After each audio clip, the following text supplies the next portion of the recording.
बिस्मिल्लाहिर्रहमानिर्रहीम। अस्सलाम वालेकुम डियर व्यूअर्स, मैं हूं फौजिया और आप देख रहे हैं मेरा channel health and homeo by Fauzia. Welcome to my channel. आज की वीडियो में मैं आप लोगों के साथ पेरियोडोंटाइटिस और जिंजिविटिस के टॉपिक पे बात करूंगी। दोनों ही जो मैंने प्रॉब्लम्स का नाम लिया है इनका ताल्लुक हमारे दांतों के साथ और हमारे गम्स के साथ है। तो पेरियोडोंटाइटिस की अगर पहले हम बात करते हैं तो ये इन्फ्लेमेटरी कंडीशन होती है हमारे गम्स की और डिस्ट्रक्शन हो रही होती है इसमें गम्स की, टिश्यूज़ की, एज वेल एज जो हमारी बोन है जिसने कि हमारे दांतों को सराउंड किया हुआ है, या हमारे जो टीथ हैं वो इस बोन के अंदर किस तरीके से फिटेड हैं।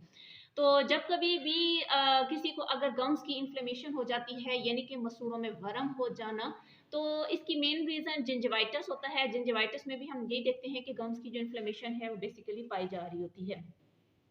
अब 50% जो हमारे आसपास के लोग हैं, हम खुद इसमें इंक्लूडेड हैं, कि इसमें 50% लोगों को तो पेरियोडोंटाइटिस का प्रॉब्लम होता ही है। इसके अलावा अगर हम 70% एडल्ट्स की बात करें तो 70% एडल्ट्स ऐसे हैं जिनको के जिंजिविटिस का भी इशू है, यानी कि पुअर हाइजीन होने की वजह से कई लोग हम में से मसूड़ों की मुख्तलिफ तकालीफ में मुब्तला होते हैं।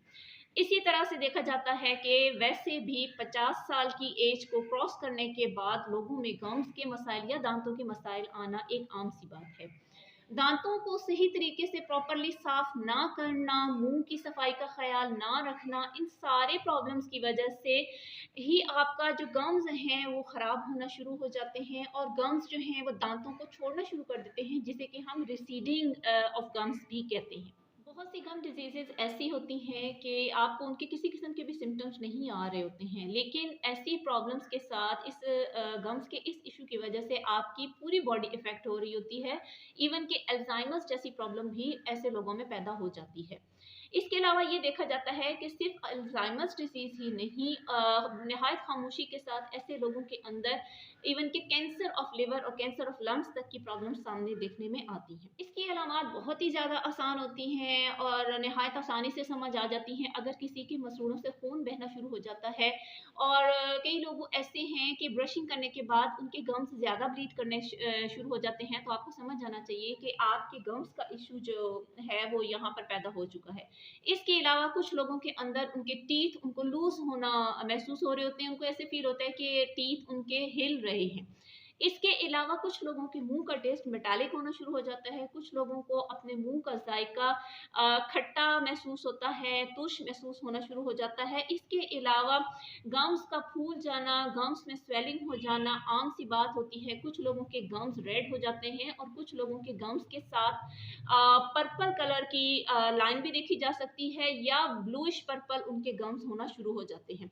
इसके साथ रिसीडिंग गम्स की मैंने आपसे पहले ही बात की है। ऐसे लोगों में मसूड़े जो हैं वो दांतों को छोड़ना शुरू कर देते हैं, वो हड्डी से दूर होना शुरू हो जाते हैं, मुंह से बदबू का आना, ये सारी अलामात आपको जो अनहेल्दी गम्स की सिचुएशन है उससे आपको ये अवेयर कर रही होती हैं, और ये आपके लिए एक अलार्मिंग सिचुएशन होती है कि you have to go to your dentist.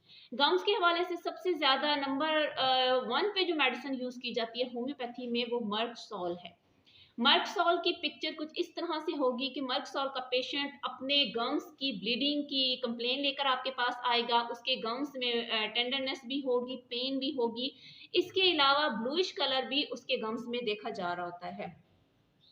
इसके अलावा उसके मुंह का जायका मेटालिक हो चुका होता है, तो ऐसी सिचुएशन में आपने मर्क सॉल का इस्तेमाल करवाना है। मर्क सॉल 30 की पोटेंसी में लीजिएगा, सुबह दोपहर शाम इसके 5-5 कतरे आप बिफोर मील यूज़ करें। इंशाल्लाह आपके गम्स को सपोर्ट करेगी, उनको हेल्दी बनाने में आपको काफ़ी ज़्यादा ये मुआवन होगी।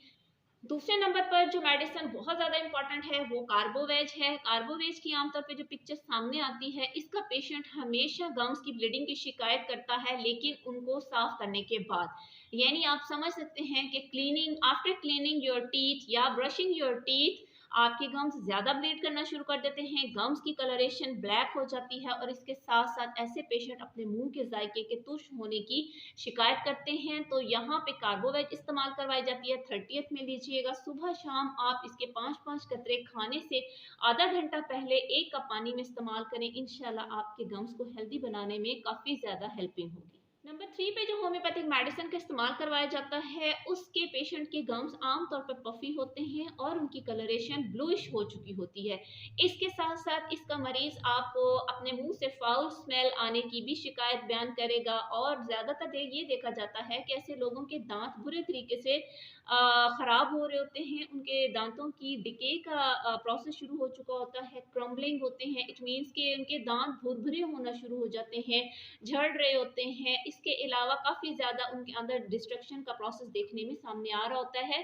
तो आपने फ़ौरन से क्रियोज़ोट का इस्तेमाल करना है। क्रियोज़ोट को भी आप 30th की पोटेंसी में ही लेंगे और 3 टाइम्स अ डे आप इसको इस्तेमाल करें। इंशाल्लाह आपको इस मेडिसिन से काफ़ी ज़्यादा अफ़ाक़ा होगा। इन मेडिसिन के अलावा अगर देखा जाए तो हम अपनी ओरल हेल्थ का अगर ख्याल रख लेते हैं तो नौबत यहाँ तक आएगी ही नहीं कि आपके गम्स स्पॉन्जी होना शुरू हो जाएं, ब्लीड करना शुरू कर दें या फिर उनमें रिसीडिंग का प्रोसेस शुरू हो जाए और फाइनली आपके दांतों की हेल्थ भी इसमें ख़राब होना शुरू हो जाए। इसके लिए आप अपनी फ्लॉसिंग कीजिए, दांतों की प्रॉपर ब्रशिंग कीजिए और इनका ख्याल रखिए। इससे आप अपने दांतों के बहुत से प्रॉब्लम से बच सकते हैं और दांत खराब होने या गम्स के खराब होने के नतीजे में आपकी पूरी बॉडी इफेक्ट हो रही होती है। यहाँ पे होने वाला इन्फेक्शन जो है वो आपके पेट में और इसी तरीके से ब्लड स्ट्रीम के जरिए आपके और दूसरे इंपॉर्टेंट बॉडी ऑर्गन्स को खराब कर रहा होता है और जनरली भी आपकी हेल्थ खराब हो जाती है। जैसे कि मैंने स्टार्ट में बताया था कि ये diabetes, cardiovascular diseases, Alzheimer disease, इसके अलावा और भी बहुत सी इंपॉर्टेंट जो चीज़ें आपकी हेल्थ से रिलेटेड हैं उसमें ख़राबी पैदा करने का बायस बन रही होती हैं। तो ये तो थी मेरी आज की वीडियो जो कि गम्स के प्रॉब्लम से रिलेटेड मैंने बनाई थी। आई होप कि आपको पसंद आई होगी। इंशाल्लाह एक नई वीडियो के साथ, एक नए टॉपिक के साथ आपसे दोबारा मुलाकात होगी। तब तक अल्लाह हाफ़िज़।